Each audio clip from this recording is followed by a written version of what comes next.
The history of Tibet is one that is rich with religion and also very bright, colorful traditions of dance and song.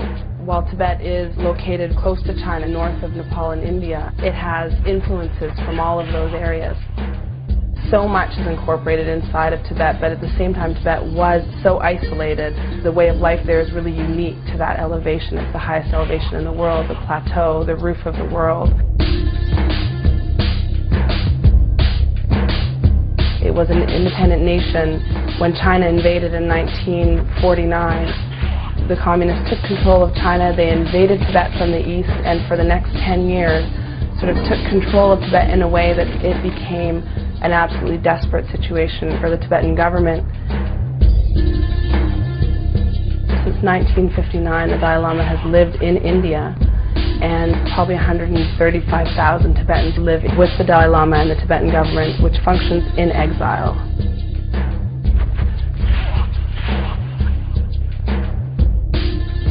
Over the following decade, the people began to rise up and they began to fight back. From that point on, the repression really became extremely severe. The Chinese government launched a direct attack on anybody who was a Tibetan government official or anybody within the monasteries and the nunneries. We're talking about 6,000 plus monasteries destroyed. We're talking about thousands, tens of thousands of Tibetan lives lost. If anybody was found out to be doing anything that broke Chinese law, they were imprisoned, tortured.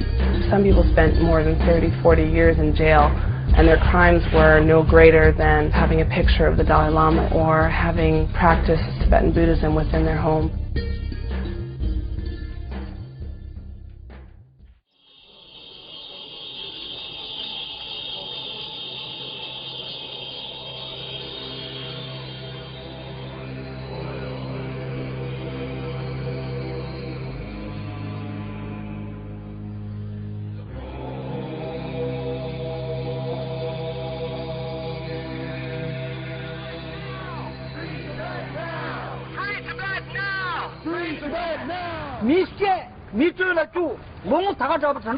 Palden Gyatso is a Tibetan monk who spent more than 33 years in prison inside of Tibet for taking part in a demonstration and for putting up a poster. That was his crime.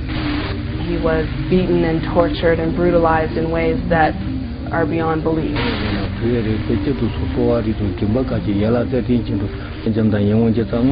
They strung him up by his arms from the ceiling, his shoulders popping out of their joints and just passing out from the extreme pain. Another thing that they quite regularly use on Tibetan political prisoners are cattle prods. Electrified prods that you would use on cattle to make them move along, they would use on people. On the nuns, they would rape them with these cattle prods. They stuck the cattle prod into his mouth, they broke his teeth. The electric shocks themselves were so intense that in fact all of his teeth fell out of his head.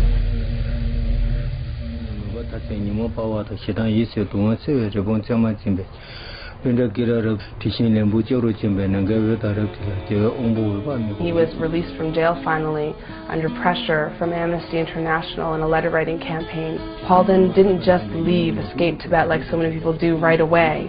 He went back to the prison and he actually bribed the guards to give him some of these instruments of torture that were used on him and used on the other prisoners, and he brought them when he escaped from Tibet into India. What that did for the rest of the world was it gave people a visual image, the actual instruments of torture that were used on him.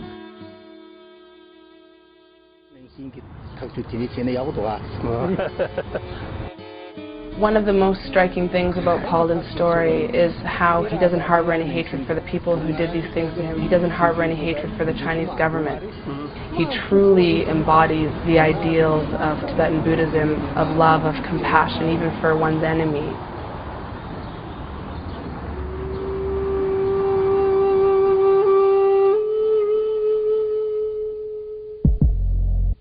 Tibet is a very resource-rich country. Tibet has vast copper reserves, a lot of gold reserves, a lot of minerals that China desperately needs for its own economic development. The resources are extracted and taken straight out of the region and used to fuel economies which don't really trickle down in any way to the Tibetan economy. For 50 years, the Tibetan people have been suffering an occupation in which they've been brutally dealt with when they have voiced any dissent to that occupation by the Chinese government.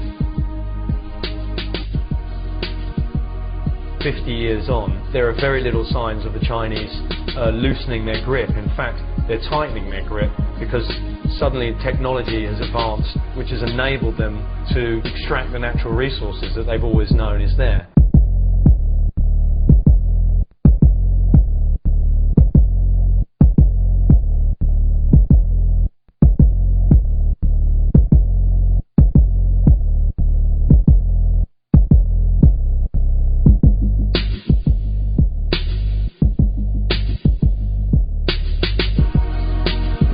Look to what Tibet represents in this time, which is sort of uncertain, I think, for all of us, the ideals of nonviolence and compassion. I really do believe it is a symbol for our world, especially for our generation and for the youth right now, to what is possible.